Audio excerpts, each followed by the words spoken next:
खर तर वेळ खूप झाला.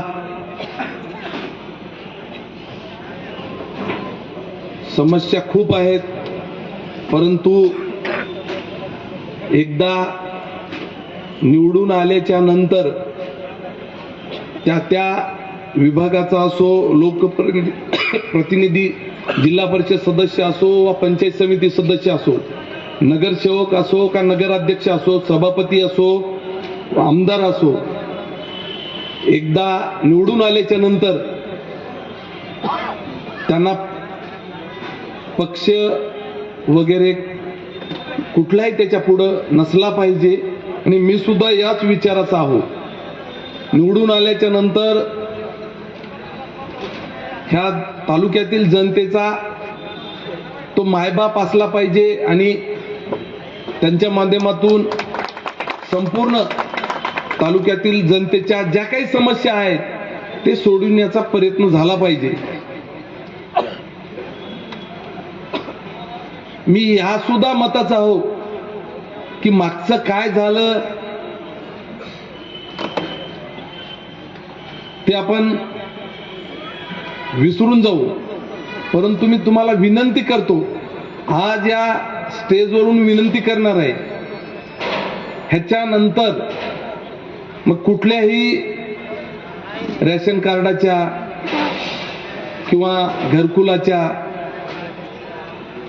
ज्या काही ह्या तालुक्यातील जनतेनं समस्या आपणासमोर मांडल्या त्याची तुम्ही तंतोतंत दक्षता घ्या. ह्याच्यानंतर माझ्याकडून कुठलाही अधिकारी असो कर्मचारी असो सुटणार नाही. आणि तसं जर पाहायचं झालं तर ह्या तालुक्यातल्या मी जर पाठीमागे लागलो, मी तलाट्यापासून तहसीलदार झालो मॅडम. त्याच्यामुळे मला कुणी काही लपवायचा प्रयत्न करू नये, कारण 2002 ते 2012 पर्यंत मी स्वतः जिल्हा परिषद सदस्य, 25 वर्षे झाले आमच्याच ताब्यात जिल्हा परिषद आहे. मी ज्या भागात राहतो तिथली सरपंच, चेअरमन, म्हणजे कुठलंच क्षेत्र आम्ही सोडलं नाही. लोकसभा नव्हती डोक्यात, ती सुद्धा लढविण्याचा योग आला. त्याच्यामुळं सभागृह जरी पाहिलं नसेल तरी सुद्धा तिकडे जाण्याचा योग आला होता. त्याच्यामुळं ठीक आहे, मागचं जाऊ द्या.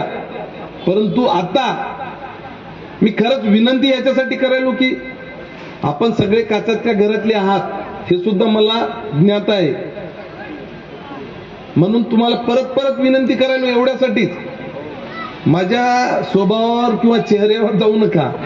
माझे खायचे दात वेगळे आहेत, दाखवायचे दात वेगळे आहेत. मी काही उदाहरणं देतो. आयुष्यात पाठीमागे फिरलेलो नाही. एकदा कुठली गोष्ट मी धरलो तर आमच्या देशाईला माहित आहे, गोपाल भाऊला माहित आहे, आमच्या सगळ्या सोबत राहणारी सगळ्या टीमला माहित आहे. त्याच्यामुळं ठीक आहे, झाला असेल ते आपण गंगेला सोडू. परंतु इथून खरंच मी मगासुद्धा सांगितले की आपल्या आईवडिलांनी खूप मोठ्या, आणि प्रत्येक आईवडिलाची तीच शिकवण असते की आपला मुलगा शिकला पाहिजे, आपला मुलगा, आपल्या मुलाला नोकरी लागली पाहिजे, आपल्या मुलीला नोकरी लागली पाहिजे. आणि लागल्याच्या नंतर आपल्याला आपण दुसऱ्याकडे पाहू ना. आपल्यापेक्षा खूप लोक असे आहेत की 2 टाइमचं जेवण सुद्धा करू शकत नाहीत. त्यांची काय समस्या असेल, त्यांच्याकडून असे जर आपण काही घेऊ लागलो तर मला सांगा किती गंभीर बाब आहे. ज्या वेळेस आपल्या हातात हे सर्व काही येते त्यावेळेस जर आपण काही करू शकलो नाही तर त्याच्या एवढा दुर्दैवी कोणीच राहणार नाही. म्हणून आपल्याला न्याय देण्याचा प्रयत्न करायचा.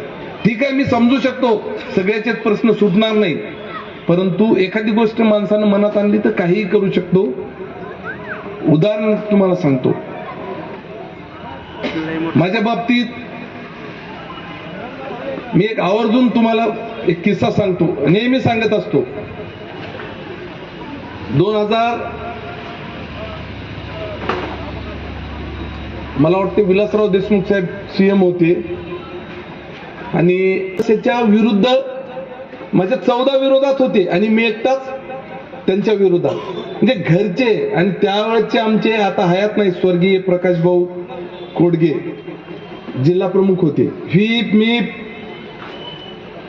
न जुगारणारा माणूस. काय पक्षातून बडतर्फ होईल, काय व्हायचं ते होईल, परंतु ज्या गोष्टी मला पटल्या ते मी करतोच आणि ज्या नाही पटल्या ते करतच नाही. म्हणून तुम्हाला वारंवार सांगायलो की माझ्या हातून चुकीचं काही घडू नये.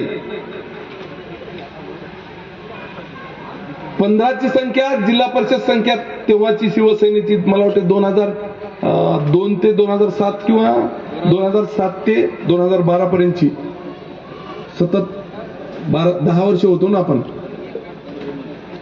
परिमल सिंह साहेबावर एक अविश्वास आला होता.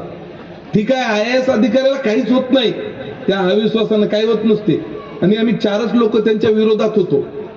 त्याच्यामध्ये कोटगावकर मामा कृषी सभापती आता कोविडच्या काळात गेले, उदय पाटील राजूरकर देगलूरचे शिक्षण सभापती, अशोकराव साहेबांचे कट्टर समर्थक काँग्रेसचे होते, आणि मधुमती देशमुख आपले कुंटुरकर, राजेश कुंटुरकरचे मिसेस, आणि मी, म्हणजे एक राष्ट्रवादीचे, 2 काँग्रेसचे आणि एक आम्ही शिवसेनेचे, 4घांनाच सह्या केल्या होत्या. 64ची संख्या होती. 60 लोकांनी सह्या केल्या त्या अविश्वासाच्या बाजूनं. घरच्या सुद्धा 14 लोकांच्या विरोधात. भाजपची संख्या 8ची होती. त्यावेळेस उद्धव साहेबांकडे जाऊन हा आम्ही अविश्वास फेटाळला. मी सुरुवात केली होती त्याची. 4च लोकांनी सह्या केल्या नव्हत्या, माझ्या बाजूने 4च होते.